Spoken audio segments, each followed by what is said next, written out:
Our next section will cover the medial structures of the knee. In the medial side of the knee, we'll be looking at the tibial collateral ligament, the so-called MCL, the medial meniscus and tibiofemoral joint space, as well as the pes anserine tendons and bursae. The most common aspects of sonography of the knee are going to focus on the MCL and the pes bursa, but we should take a good look at the tibiofemoral joint space to evaluate for arthritic spurring in the right population and look for meniscal pathologies such as meniscal cysts. The patient is again placed supine or side-lying with the leg slightly externally rotated. It can be examined with the leg either fully extended or again in a 20 to 30 degree of knee flexion. Let's review the anatomy of this section. Let's review with essential anatomy the important structures of the medial side of the knee that we'll see with ultrasound.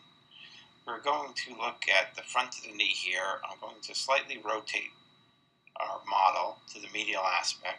We will remove a layer and we'll quickly come into seeing the sartorius being very superficial, the gracilis, and then slightly posteriorly is the semitendinosus tendon coming in to form a broad attachment at the pes anserine bursa. Just below this is the medial collateral ligament, which runs just posteriorly to the pes. Removing some layers, we'll get a better view of this.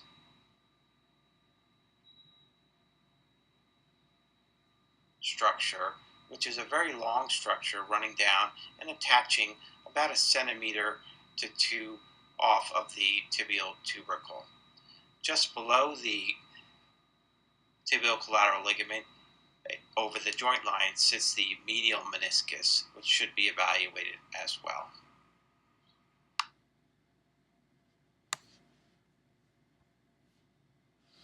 Let's look at the tibial collateral ligament MCL in a little bit greater detail. It has 2 layers, both a superficial and a deep aspect, and runs a slightly oblique course from the medial femoral condyle at the adductor tubercle to the medial aspect of the tibia posteriorly. It's quite a long ligament, measuring up to approximately 12 centimeters. It's important to assess both the superficial and deep portions, particularly the deep portions of the meniscofemoral and meniscotibial ligaments at the joint line.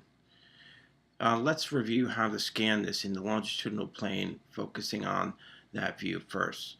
It may be helpful in many cases to perform a slight valgus load to dynamically test the ligament as well. We'll look at that as well. Here's a positioning in the longitudinal approach with the patient slightly side-lying.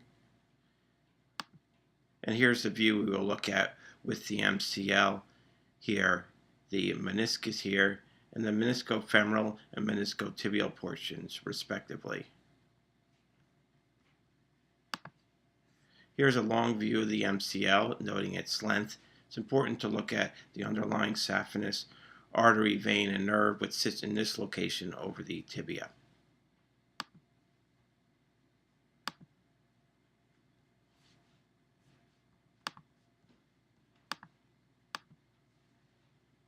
Let's look at how to scan this MCL and medial meniscus. What we'll be looking at is the medial collateral ligament as well as the medial meniscus.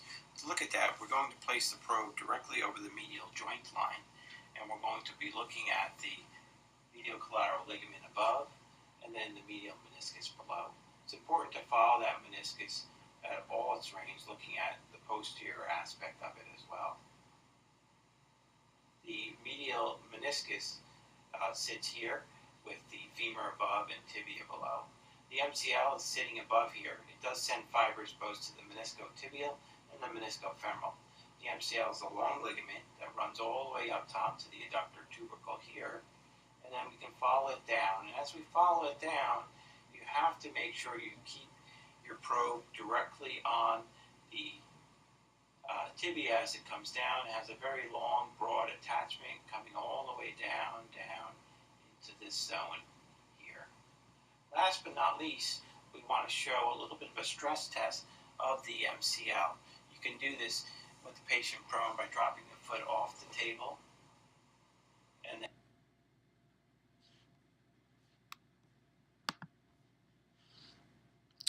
now we'll take a closer look at the medial meniscus and the tibiofemoral joint space. These lie directly underneath the MCL, so are visualized in the same fashion. Be careful to look for arthritic spurring of the joint space with ultrasound. Again, dynamic testing can be helpful of the joint. Here's a close-up view of the meniscus here sitting within the joint with the MCL and its components of the meniscofemoral and meniscotibial noted.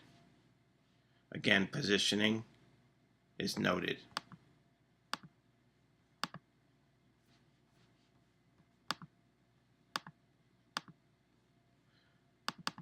The medial meniscus and MCL in a dynamic fashion. Place the probe down again in your longitudinal fashion until you find the MCL above and the meniscus below. In this case, I've placed now the leg off the table to give me some sort of leverage on it. I'm then going to bring it down and then just load slightly the MCL. You can see the meniscus moving in and out, and you can see the stress placed on the MCL. This gives you a good idea for meniscal pathology as well as MCL pathology. You can watch the MCL to its whole length to see if there's been a tear. We also want to make sure you look at the tibia and femoral hyperechoic bones to make sure they're not moving in space. High-grade tears you'll see opening at the joint line. In this case, obviously, he does not have any abnormalities.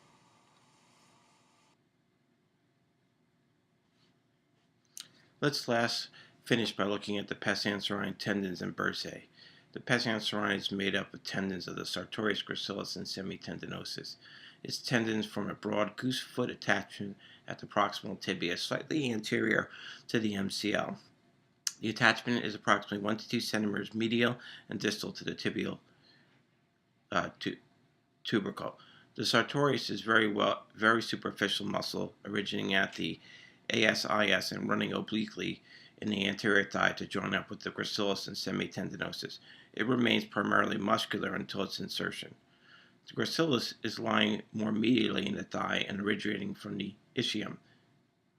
It becomes a tendon around the adductor tubercle and joins to make the pes. The semitendinosus is part of the hamstring group and cuts around the front of the knee to attach with the pes. The bursae are located between the tendons themselves and the tibia and the bone. They are not visualized in a normal state. Let's review this anatomy. So we're looking at the medial aspect of the knee again using essential anatomy. We're going to rotate the knee to the medial aspect. We are then going to remove some layers looking at the pes anserine tendons.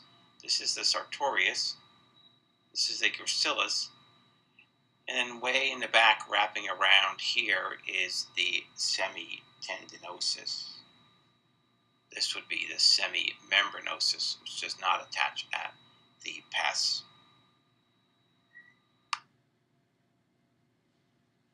Let's look at these pictures in greater detail, the sono anatomy and probe positioning. Positioning here over the pes, note a 30 to 40 degree turn of the probe angle to line up over the pes tendons, while the probe would be this way to look at the MCL distal attachment. Here are the pes tendons coming down, attaching broadly over the tibia. Here is a short axis position of the probe, as noted here. Here's a schematic looking at the tendons coming around the medial femoral condyle, sartorius, gracilis, and semitendinosus up top with the semimembranosus and medial head of the gastroc. We'll look at this in more detail when we look at the posterior medial aspect of the knee.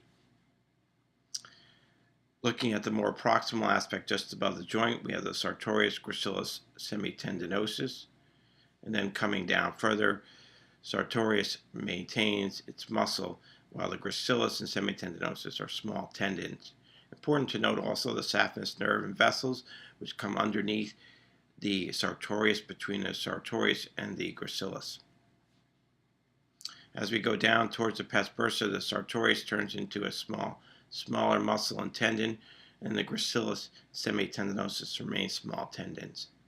As attachment, they are hard to distinguish, but we see small anisotropic sartorius, gracilis, and semitendinosus.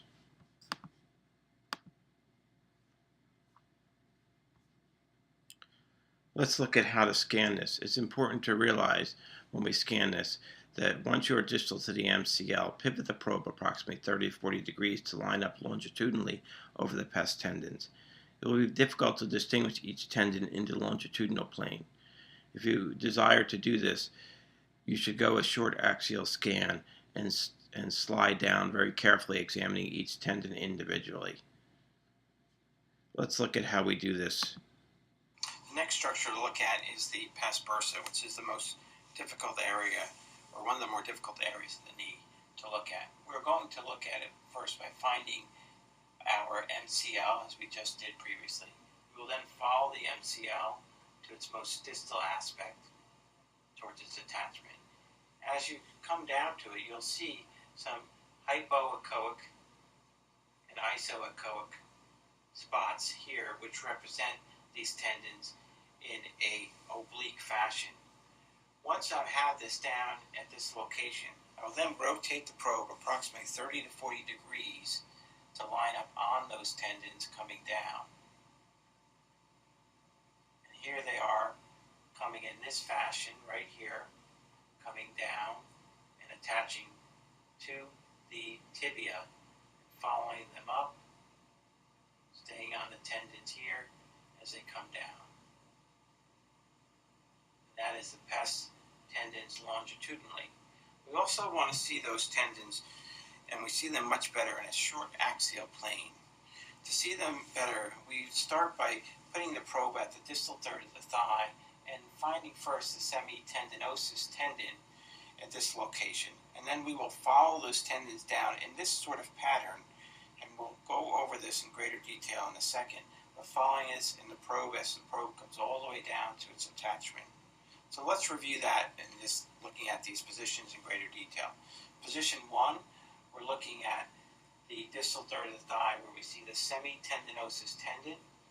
We're going to see the gracilis muscle here, and we're going to see the gracilis muscle here and the sartorius muscle here. So sartorius, gracilis, and semitendinosus. We will then move the probe down to position number 2, which is just below the knee, just above the knee joint, where we have semitendinosus. The gracilis has shortened, as we see here, will come to a small tendon up in here, and we have sartorius here. We will then move the probe down even further to position number 3, where we'll have semitendinosus, primarily all sartorius muscle, and gracilis, which is hidden in this section right here. We'll follow even down further and follow the sartorius muscle all the way down as it goes all the way down to its attachment here into the tibia.